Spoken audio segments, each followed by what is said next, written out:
"Charlotte, darling, I just saved you from making the biggest mistake of your life. My son deserves someone better." Those were the first words Patricia Williams said to me when I confronted her about canceling my wedding venue. She stood there in her designer pantsuit, looking at me like I was some kind of peasant who should be grateful for her interference. "My name is Charlotte Evans. I'm 29 years old, and I work as a forensic accountant for Morrison & Associates in Denver, Colorado." At that moment, standing in her marble-floored kitchen 3 days before what was supposed to be my wedding day, I realized I wasn't dealing with just a difficult mother-in-law. I was dealing with someone who had declared war. But Patricia Williams had no idea who she was messing with. For the past 6 years, I'd built a reputation for finding financial discrepancies that others missed, unraveling complex fraud schemes, and following money trails that led to the darkest corners of corporate malfeasance. What she saw as my weakness, my quiet, methodical nature, was actually my greatest strength. While she stood there gloating about her sabotage, I was already mentally cataloging everything I knew about her position as chief financial officer at Silverstone Manufacturing, her access to company funds, and those interesting little inconsistencies I'd noticed in her lifestyle versus her reported income. "I understand," I said calmly, my voice steady despite the rage building inside me. "Thank you for letting me know." Patricia's smile widened, clearly expecting tears or hysteria. Instead, I simply turned and walked away. She had no way of knowing that in my line of work, information was power, and I'd been unconsciously collecting information about her for 3 years. Let me backtrack to explain how we got here. I met Patricia's son Michael at a charity gala in 2021. He was charming, successful, and seemed genuinely different from the other men I'd dated. He worked in marketing for a tech startup, had his own apartment, and appeared to have a healthy relationship with his family, the keyword being appeared. Michael and I dated for 2 years before getting engaged. During that time, I met Patricia numerous times at family dinners, holidays, and social events. She was always polite to my face, but I noticed small things that my trained eye couldn't ignore. She lived in a $2.3 million house in Cherry Hills Village on a CFO salary that, according to public filings, shouldn't have supported that lifestyle. Her jewelry collection included pieces I recognized from high-end auctions. Her garage housed 3 luxury vehicles, and she took monthly trips to Europe that she casually mentioned cost practically nothing. As a forensic accountant, these details automatically filed themselves in my mental database. It wasn't suspicion initially, just professional habit. We're trained to notice lifestyle inconsistencies because they're often the first sign of financial fraud, but I kept quiet. She was going to be family, after all. The first real red flag came during our engagement party 6 months ago. Patricia had clearly been drinking and made several comments about people knowing their place and how some families have standards. Michael brushed it off as stress from work, but I saw the calculating look in her eyes whenever she thought I wasn't paying attention. That night, I went home and did something I probably shouldn't have. I ran a basic background check. Patricia Williams had been CFO at Silverstone Manufacturing for 8 years. The company specialized in precision metal components for aerospace applications, with annual revenues around $47 million. Her reported salary was $180,000, plus bonuses that typically ranged from $25,000 to $40,000 per year. Comfortable, certainly, but not nearly enough to support a lifestyle that I conservatively estimated required at least $400,000 in annual disposable income. I told myself it wasn't my business. Maybe she had family money, investments, or other legitimate income sources. But the accountant in me kept noticing things, like how she always paid for expensive family dinners in cash, how she casually mentioned business trips that seemed to coincide with her luxury vacations, how she once let slip that she had special arrangements with certain vendors. The breaking point came 2 weeks ago during our final wedding preparations. We were at Patricia's house for a family dinner when she stepped away to take a phone call. She left her laptop open on the kitchen counter, and while clearing dishes, I accidentally bumped the mouse. The screen lit up, showing an Excel spreadsheet with column headers that made my blood run cold. Silverstone Official, Silverstone Adjusted, and Personal Account Number 3. I didn't look closer. That would have been unethical and possibly illegal. But what I'd seen was enough to confirm my worst suspicions. Patricia Williams wasn't just living beyond her means, she was likely embezzling from her company. And given the amounts needed to support her lifestyle, we weren't talking about petty theft. We were talking about potentially hundreds of thousands of dollars over multiple years. Still, I said nothing. I was about to marry her son and family. Harmony was important to me. I convinced myself that maybe there was an innocent explanation. Maybe those column headers meant something else entirely. I focused on the wedding, on starting my new life with Michael, on building bridges rather than burning them. That decision lasted exactly until Patricia called Oakmont Gardens Country Club and canceled our wedding venue. The venue coordinator, Jessica, called me on Monday morning in tears. "Charlotte, I'm so sorry. But we received a call on Friday afternoon from someone claiming to be you, saying the wedding was off and requesting immediate cancellation. They knew enough details that we believed it was legitimate. When we called the number back to confirm the refund process, it went to voicemail, and the voice matched the woman who called to cancel. My first thought was that it had to be a mistake. But when Jessica played me the recording of the cancellation call, which they kept for legal purposes, I immediately recognized the voice. It was Patricia, doing a surprisingly good impression of my Midwest accent, using details about the wedding that only family members would know. The venue was booked solid for the next 8 months. Our 150 guests had already made travel arrangements. The catering, flowers, photography, and music were all coordinated specifically for that location. With 3 days' notice, it would be impossible to find an alternative venue that could accommodate our requirements. That's when I drove directly to Patricia's house and heard those fateful words about saving me from the biggest mistake of my life. Something crystallized in my mind as I drove home from that confrontation. Patricia had declared war, but she'd made one crucial error. She'd targeted someone who spent their professional life following money trails and building airtight cases against financial criminals.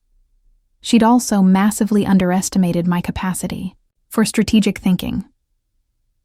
I spent that evening doing what I do best: investigation. Using only publicly available information and legitimate research tools, I began building a comprehensive picture of Patricia's financial situation. Corporate filings, property records, vehicle registrations, social media posts with geotagged locations, and publicly available court documents all painted a picture of someone living far beyond their means. But I needed more than lifestyle analysis to build a case.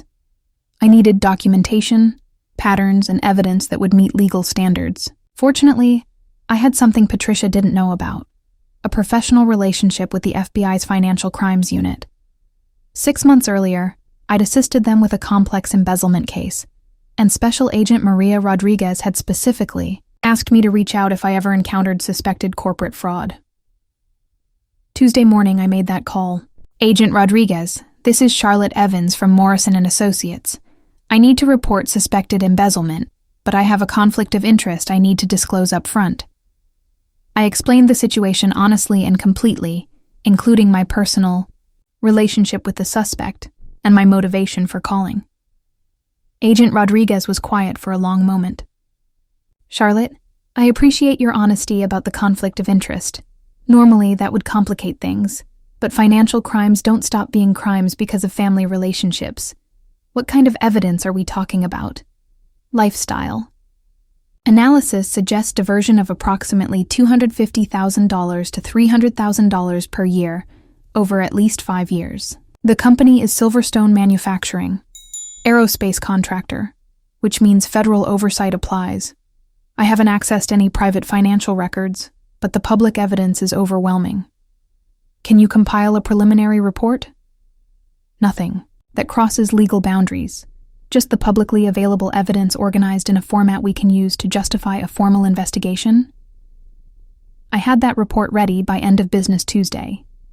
It was 17 pages of financial analysis, timeline correlation, and evidence documentation. It showed a clear pattern of lifestyle escalation that coincided with Patricia's promotion to CFO, spending patterns inconsistent with reported income, and several red flags that suggested potential money laundering. Wednesday morning, Agent Rodriguez called back. "Charlotte, your report was exactly what we needed.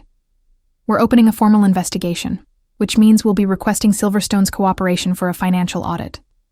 Given the federal contractor status, we can expedite this. How quickly can you be available for consulting?" "Agent Rodriguez, I could be available immediately, but I need to discuss something important with you first. My firm has a strict policy about conflicts of interest, and given my personal relationship to the suspect, I need to recuse myself from any direct consulting role. However, I can provide you with a referral to 3 other forensic accountants who specialize in corporate embezzlement and have federal contracting experience." Agent Rodriguez paused.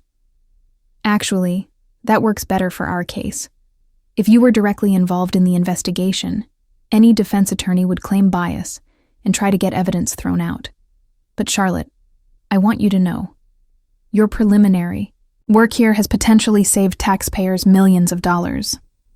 Silverstone Manufacturing holds $23 million in active federal contracts. If there's systematic fraud involved, this could be massive." After hanging up, I felt a strange sense of calm settle over me. For the first time since Monday morning, I wasn't thinking about the canceled wedding or Patricia's smug face.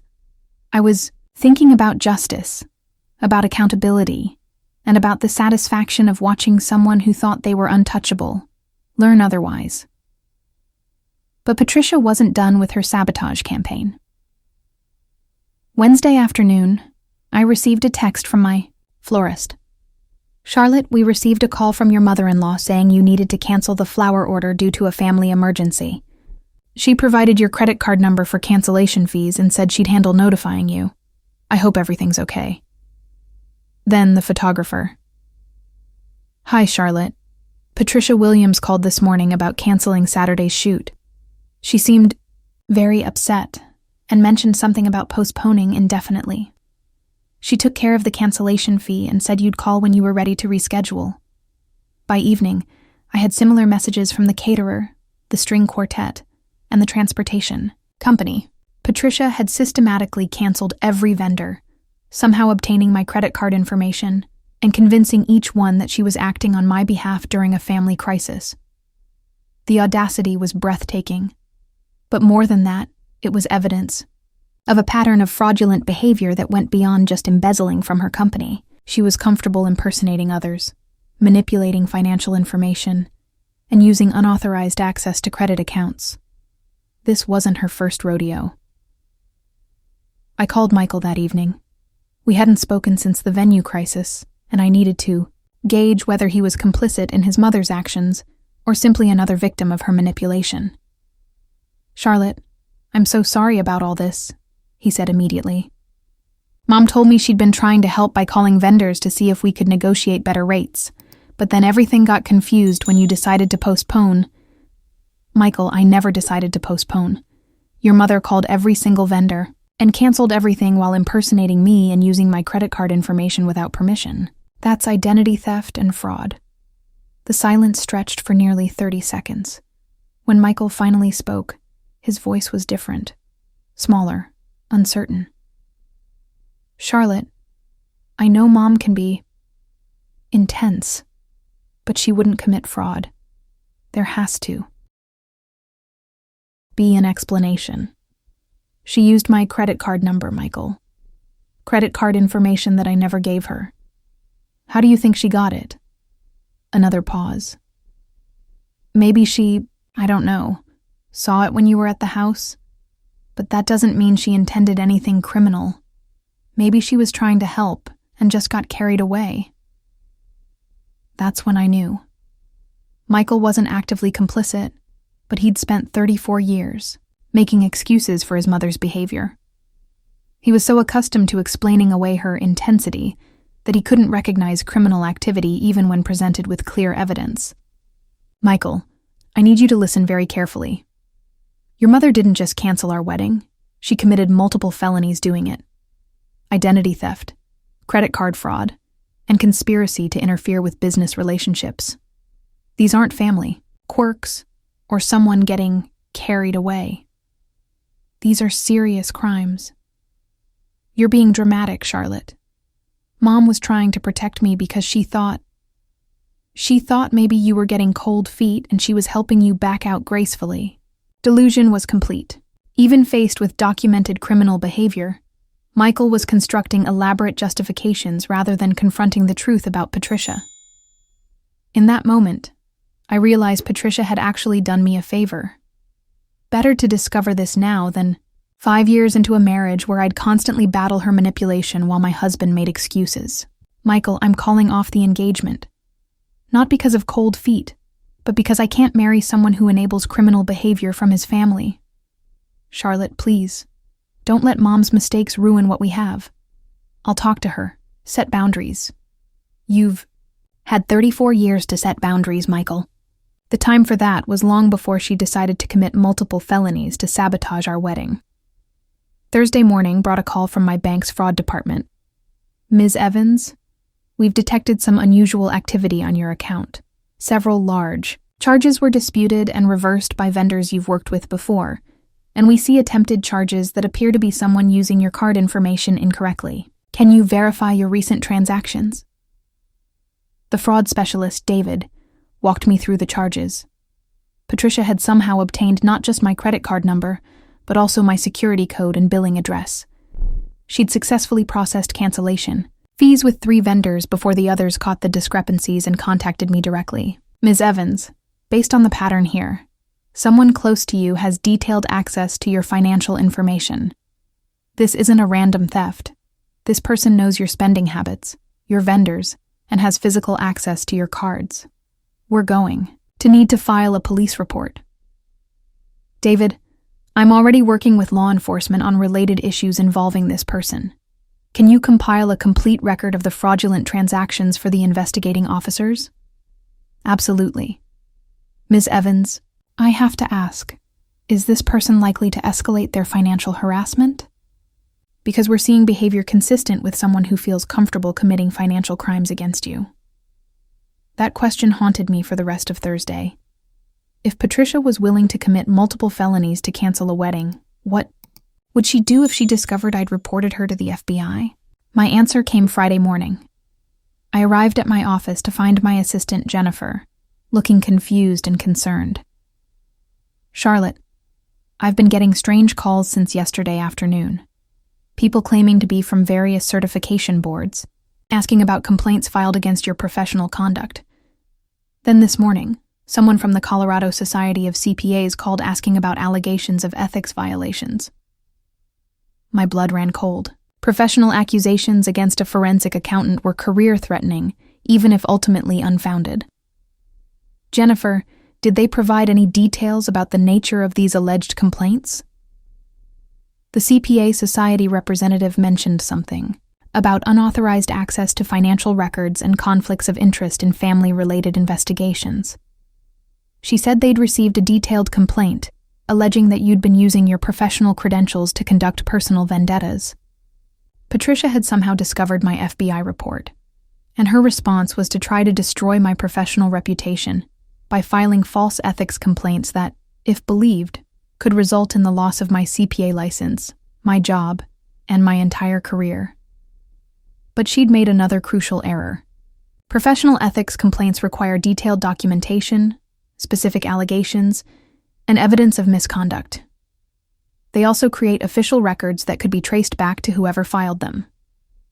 If Patricia had falsely accused me of ethics violations, she'd committed yet another felony, filing false reports with intent to damage professional reputation.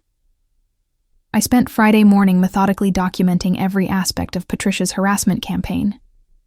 The venue cancellation, vendor fraud, credit card theft, and now professional sabotage created a pattern of escalating criminal behavior that painted a picture of someone completely out of control.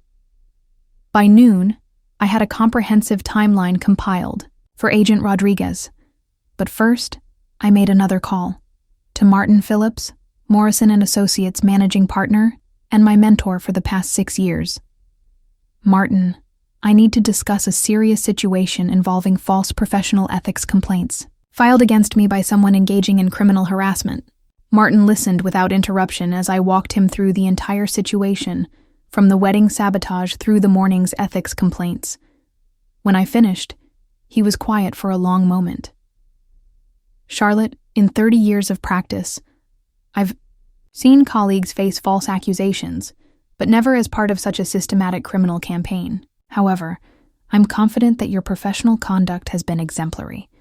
We'll fight these complaints vigorously, and we'll also explore filing criminal charges for false reporting.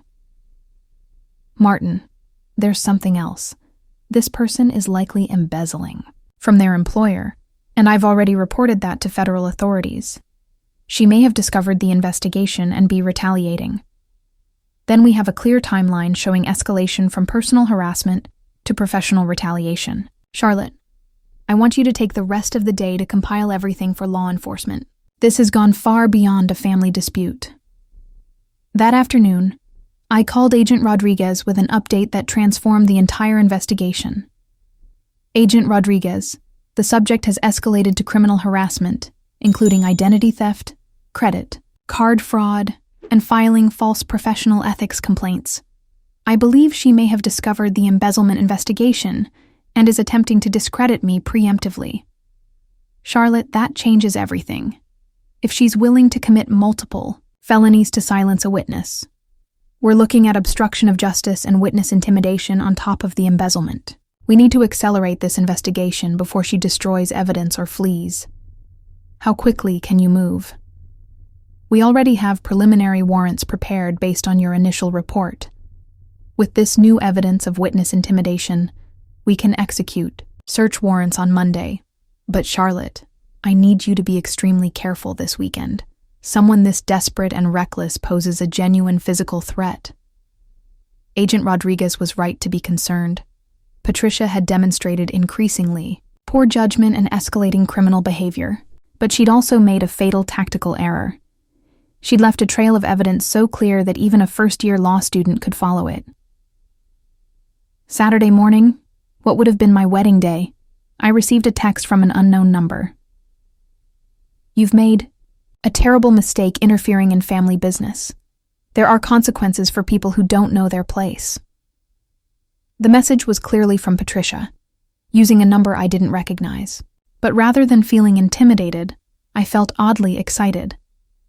She'd just provided written evidence of witness intimidation, using her own words to confirm both the threat and her motivation. I forwarded the message to Agent Rodriguez with a note. Evidence of witness intimidation received this morning. Subject appears to be completely unraveling. Her response came within an hour. Screenshot saved as evidence. We execute warrants Monday at 6 a.m. This ends now. But Patricia wasn't finished. Sunday evening brought the most audacious move yet. She showed up at my apartment. I was reviewing files when the building's security called. Ms. Evans, there's a Patricia Williams here claiming to be your mother-in-law. She says she needs to speak with you about a family emergency.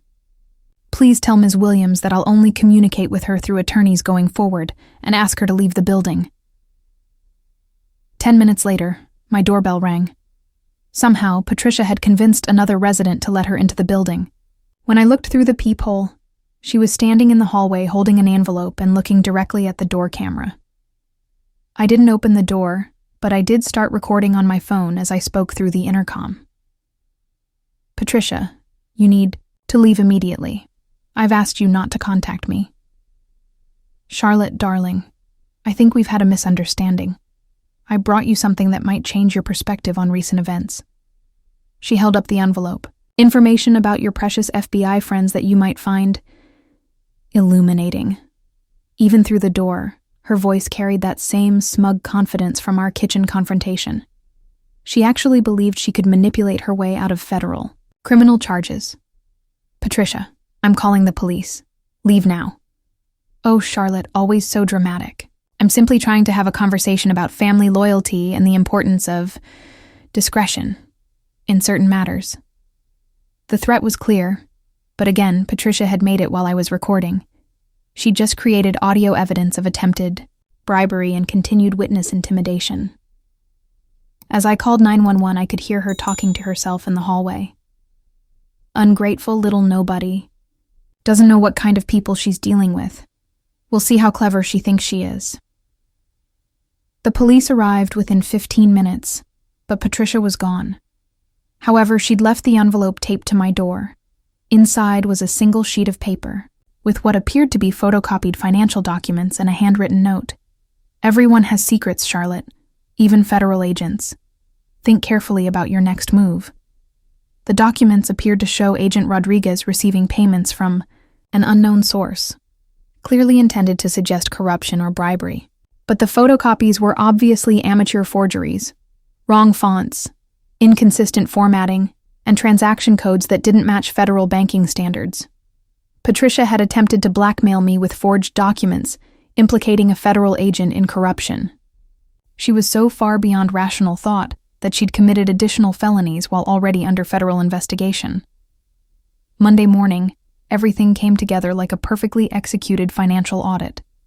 Agent Rodriguez called at 8:47 a.m. Charlotte, we executed search warrants on Patricia Williams' home, office, and personal vehicles at 6 a.m. What we found exceeded our worst expectations. She's been embezzling from Silverstone Manufacturing for 4 years, but that's just the beginning. What else did you find? Evidence of systematic fraud involving at least 3 other companies, money laundering through offshore accounts, tax, evasion, and a pattern of witness intimidation dating back 18 months. Your wedding vendors confirmed receiving fraudulent cancellation calls, your bank provided records of the credit card theft, and we have documentation of the fake ethics complaints. But Charlotte, the most damaging evidence came from her own computer. Agent Rodriguez paused, and I could hear papers shuffling in the background. She kept detailed records of everything, including plans to neutralize the threat you represented. There are email drafts describing ways to discredit you professionally, notes about obtaining your personal financial information, and correspondence, with someone discussing permanent solutions to her problems with you in the investigation. The magnitude of Patricia's criminal enterprise was staggering, but what struck me most was how completely she'd documented her own crimes. Like many embezzlers, she'd been so confident in her invincibility that she'd created a perfect evidence trail. Agent Rodriguez, what happens now? Patricia Williams was arrested at 7:15 a.m. at her office, attempting to delete files from the company server. She's facing federal charges for embezzlement, money laundering, tax evasion, obstruction of justice, witness intimidation, identity theft, and conspiracy.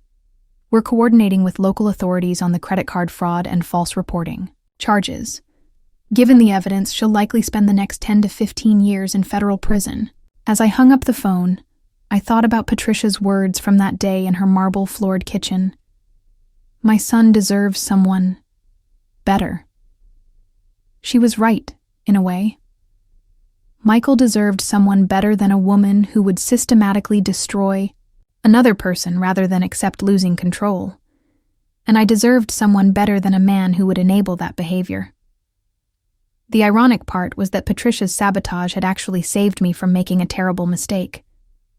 If she hadn't canceled the wedding, I might have married into a family where criminal behavior was excused as intensity and emotional manipulation was normalized as caring. But the story wasn't quite finished. Tuesday afternoon brought one final call from Agent Rodriguez. Charlotte, I wanted to give you a final update. Silverstone Manufacturing's board of directors terminated Patricia this morning and announced they're cooperating fully with the federal investigation. They've also retained Morrison & Associates to conduct a complete financial audit of the past 5 years. My boss, Martin, had gotten the most prestigious engagement in our firm's history, directly resulting from my professional handling of an impossible personal situation. There's something else, Agent Rodriguez continued. Based on evidence recovered from Patricia's computers, we've identified at least 12 other instances of financial fraud involving different companies and individuals. Your initial report has uncovered what appears to be a criminal network operating throughout the Denver business community. Patricia Williams, who thought she was saving her son from making the biggest mistake of his life, had instead made the biggest mistake of her own life.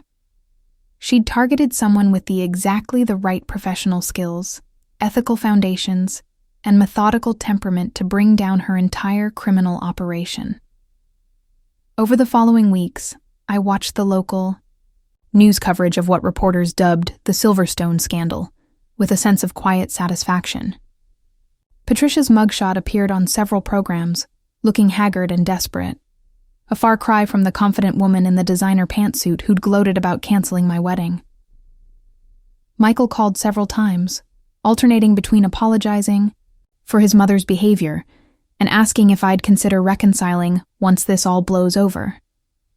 But there was no reconciliation possible. The investigation had revealed that Patricia had discussed her concerns about me with Michael multiple times, including her plans to handle the Charlotte problem. He'd never explicitly endorsed her actions, but he'd never tried to stop them either. 3 months later, I received an invitation to a very different kind of ceremony, the FBI Denver Field Office's annual recognition dinner, where I was honored for exceptional civic service in financial crime prevention. Agent Rodriguez introduced me to the audience. Charlotte Evans exemplifies the kind of professional integrity and civic responsibility that makes our communities safer. When faced with personal attacks designed to silence her, she chose to stand up for justice rather than backing down. Thanks to her courage and expertise, we've recovered over $2.3 million in stolen funds and dismantled a criminal network that had been operating with impunity for years. As I accepted the recognition plaque, I thought about that moment in Patricia's kitchen when she'd said I should be grateful for her interference. She was right about that too, just not in the way she'd intended. Patricia Williams had inadvertently given me the greatest gift possible, the knowledge that I was stronger, smarter, and more resilient than I'd ever imagined. She'd also taught me that sometimes the best revenge isn't something you plan or execute. Sometimes it's simply refusing to be broken, no matter how powerful the person trying to break you might seem. 6 months after Patricia's arrest, I received an unexpected call from Martin Phillips. "Charlotte, I have an interesting proposition for you. The board of Silverstone Manufacturing has approached us about a permanent consulting position. They want to establish a new position, Chief Ethics and Compliance Officer, full authority over financial oversight, direct reporting to the board, and complete independence from operational management. The salary is $285,000, plus benefits and performance bonuses." The irony wasn't lost on me. Patricia's former employer wanted to hire the woman she'd tried to destroy to prevent future embezzlement. But more than that, they were creating a position specifically designed to catch people like her before they could do damage. "Martin, that's an incredibly generous offer, but I'm concerned about the appearance of conflicts of interest." "Charlotte, that's exactly why they want you. You've demonstrated uncompromising ethical standards, even when it cost you personally. The FBI's final report specifically mentioned your refusal to take shortcuts or compromise your integrity throughout the investigation. You're not just qualified for this position. You're the only person they trust with it. I accepted the position, partly because it was an extraordinary career opportunity, but mostly because it felt like the completion of a circle. Patricia had tried to destroy my professional reputation to protect her criminal enterprise. Instead, her crimes had elevated my career to heights I'd never imagined possible. My first day at Silverstone Manufacturing was surreal. I was given an office on the executive floor, Patricia's former office, completely renovated and redecorated. The view overlooked downtown Denver, and the morning light streaming through the windows illuminated financial documents and audit reports spread across my new desk. The company's president, Robert Silverstone, personally welcomed me during a BOIT's staff meeting. Charlotte Evans joins us as our new Chief Ethics and Compliance Officer. As many of you know, recent events have demonstrated the critical importance of financial oversight and ethical leadership. Charlotte will have complete authority to investigate any concerns, access any records, and report directly to our board of directors. I want to be absolutely clear. This company's integrity is non-negotiable, and Charlotte has our full support in maintaining it. The message to the remaining employees was unmistakable. The Patricia Williams era was over, and any future attempts at financial fraud would be caught immediately. But the most satisfying moment came 3 weeks into my new position, when I discovered something Patricia had missed in her rush to embezzle from Silverstone. While reviewing historical financial records, I found a pattern of legitimate investment opportunities that Patricia had ignored because she was too focused on stealing money rather than making it properly. Her embezzlement had actually cost Silverstone far more than what she'd stolen. She'd diverted resources away from investments that would have generated millions in legitimate returns. "Robert," I told him during our weekly meeting, "I've identified approximately $4.2 million in missed investment opportunities over the past 3 years." Patricia was so busy skimming money that she ignored legitimate ways to increase company value. If we implement these strategies going forward, Silverstone could see 35% growth in annual revenue within 2 years. Robert leaned back in his chair, shaking his head in amazement. "So not only did she steal from us, but she prevented us from earning exponentially more through legitimate means." Exactly. She was so focused on short-term theft that she completely missed long-term value creation. It's actually a common pattern among embezzlers. They become so consumed with stealing that they lose sight of basic business opportunities. Within 6 months, my strategic recommendations had generated enough additional revenue to completely offset everything Patricia had stolen, plus substantial additional profit. The board voted to give me the largest performance bonus in company history, $150,000, more than Patricia's entire annual salary had been. Meanwhile, Patricia's legal situation continued to deteriorate. Her defense attorney had tried to negotiate a plea bargain, arguing that she was suffering from stress-related mental health issues that impaired her judgment. But the prosecution, led by Agent Rodriguez's team, had built such an overwhelming case that the judge rejected any plea negotiations. Ms. Williams exhibited sophisticated criminal planning over multiple years, extensive efforts to conceal her crimes, and escalating witness intimidation when discovered, the judge stated during one of the hearings. This was not impaired judgment, due to stress. This was calculated, systematic criminal enterprise with clear understanding of right and wrong. The final sentencing hearing took place on a cold Tuesday morning in February, exactly 1 year after she'd canceled my wedding venue. I attended as both a victim and a witness, sitting in the gallery as Patricia heard her fate. Federal Judge Catherine Morrison reviewed the charges methodically. "Patricia Williams, you have been found guilty of embezzlement of federal contractor, funds, money laundering, tax evasion, obstruction of justice, witness intimidation, identity theft, credit card fraud, and filing false official reports. The prosecution has demonstrated that over a period of 4 years, you stole $1.7 million from your employer, laundered money through 6 different offshore accounts, and committed numerous additional felonies attempting to avoid accountability."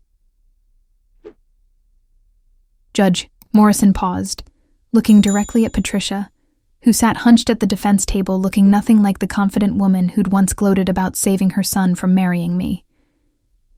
"Ms. Williams, your crimes represent a profound breach of trust that extended far beyond simple theft. You held a position of fiduciary responsibility and used it to systematically defraud not only your employer, but ultimately the American taxpayers who funded the federal contracts your company fulfilled. When your crimes were discovered, rather than accepting responsibility, you escalated to increasingly serious felonies, including witness intimidation and identity theft." The judge's voice grew stern as she continued. "Your actions toward Ms. Evans were particularly egregious. You committed multiple felonies targeting someone whose only crime was having the professional competence to recognize your illegal behavior. The court finds these actions demonstrate a complete lack of remorse and a willingness to destroy innocent people to protect yourself."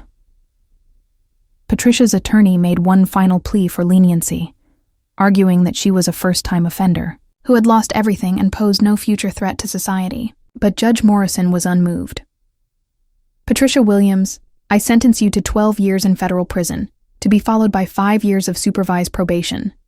You are ordered to pay full restitution of $1.7 million plus interest and penalties, totaling $2.3 million. Additionally, You will forfeit all assets purchased with stolen funds, including your residence, vehicles, and personal property acquired during the period of your criminal activity. As the bailiff led Patricia away in handcuffs, she turned and looked directly at me for the first time since her arrest. The expression on her face was pure hatred. Even facing 12 years in prison, she still blamed me for her consequences rather than accepting responsibility for her choices. But I felt no hatred in return, no satisfaction in her downfall.